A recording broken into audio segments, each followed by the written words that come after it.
Assalamualaikum warahmatullahi wabarakatuh. Salam sehat bagi kita semua.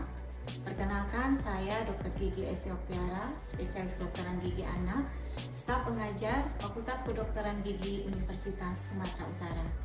Dalam kali ini kita akan melihat video pembelajaran mengenai prosedur aplikasi Fissure Sealant dengan dua bahan, di mana prosedur aplikasi Fissure Sealant sendiri adalah suatu prosedur yang memberikan perlindungan terhadap pit dan fissure yang rentan terhadap karies dengan bahan tertentu, sehingga bahan tersebut akan melindungi dari pit dan fissure yang dalam sehingga akan menjadi pencegah karies ke depannya. Indikasi perawatan Fissure Sealant itu adalah pit dan fissure yang dalam namun bebas karies, dan ditujukan yang utama pada anak-anak yang memiliki resiko karies tinggi, yaitu dengan angka kejadian karies lebih dari 1 gigi setiap tahunnya.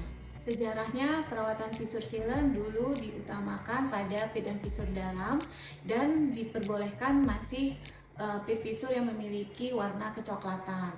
Namun, setelah dilakukan aplikasi Fissure Sealant beberapa bulan, penelitian menunjukkan dari di bawah bahan Fissure Sealant tersebut, perluasan karies itu tetap berlanjut.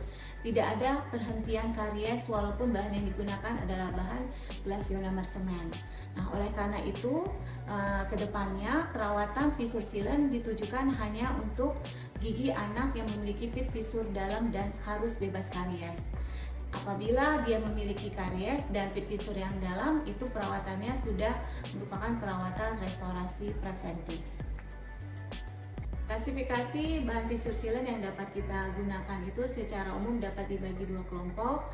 Yang satu adalah berbahan glasionomer semen dan satu lagi adalah berbahan resin, di mana masing-masing bahan ini memiliki keuntungan dan kerugian masing-masing. Untuk bahan resin sendiri, keuntungannya karena dia tekanan kompresi strength lebih kuat, maka retensinya juga lebih kuat dibandingkan bahan glasionomer semen. Nah, karena itu bahan resin ini lebih disukai oleh beberapa klinisi untuk digunakan sebagai bahan Fissure Sealant. Kekurangan dari bahan resin ini sendiri karena dia tidak mengeluarkan fluor. Nah, apabila bahan resin itu lepas sebagian, maka bahan resin ini tidak dapat menjaga ataupun memberikan perlindungan terhadap karies. Kemudian karena dia berbahan resin, maka prosedurnya akan lebih sensitif terhadap kelembapan ataupun terhadap adanya saliva. Prosedur yang kita harapkan di sini harus benar-benar kering sehingga retensi akan menjadi lebih maksimal. Keuntungan dari bahan glasionomer semen untuk prosedur Fissure Sealant, karena dia mengandung fluor, maka apabila bahan ini lepas sebagian, dia masih tetap bisa menjaga terjadinya sekunder karies. Dan juga karena glasionomer, dia tidak sensitif terhadap adanya saliva. Nah, oleh karena itu, ini lebih disenangi untuk prosedur pada anak-anak yang dimana anak tersebut kurang kooperatif untuk dijaga isolasi dari salivanya sendiri.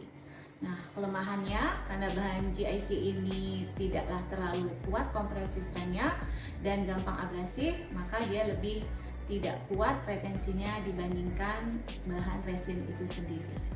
Setelah ini kita akan melihat bagaimana prosedur untuk perawatan Fissure Sealant dengan berbahan resin dan yang terakhir dengan berbahan glasionomer semen. Selamat menonton.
pengamatan video, terutama pada prosedur aplikasi visur silangan gelas ionomer semen, karena bahan GIC itu memiliki dua mekanisme, yaitu hidrofilik dan hidrofobik, maka pada pengeringan dengan bahan GIC, kavitas itu tidak boleh terlalu kering, tetapi diharapkan lembab, karena air tersebut digunakan untuk pertukaran ion antara kalsium yang ada di hidroksi apatit dengan bahan dari gelas ionomer semen itu sendiri.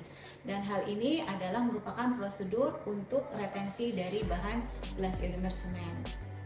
Sifat hidrofobik dari gelas ionomer semen yaitu bahwa GIC tidak mengenangi air, dan hal ini terjadi pada saat aplikasi visur sealant mendekati setting untuk awal pengerasan.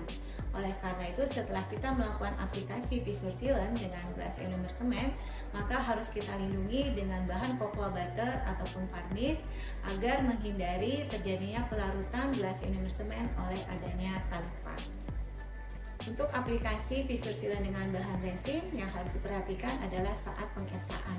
Lebih baik kita melebihi pengetsaan dari pit dan visur dari gigi tersebut dibandingkan kita mengaplikasikan etsa secara kurang dari pit visur tersebut.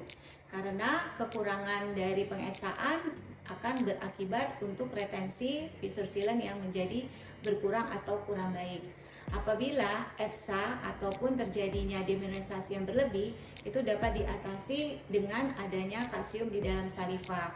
Jadi akan terjadi remineralisasi yang terjadi pada saat saliva secara terus-menerus melakukan remineralisasi terhadap demineralisasi yang terjadi akibat etsa yang berlebih. Sekian video pembelajaran aplikasi prosedur visur sealant kali ini. Semoga video ini dapat bermanfaat bagi kita semua dan kita dapat melakukan prosedur aplikasi visur sealant secara tepat dan benar. Oleh karena itu, saya mengucapkan terima kasih atas perhatian.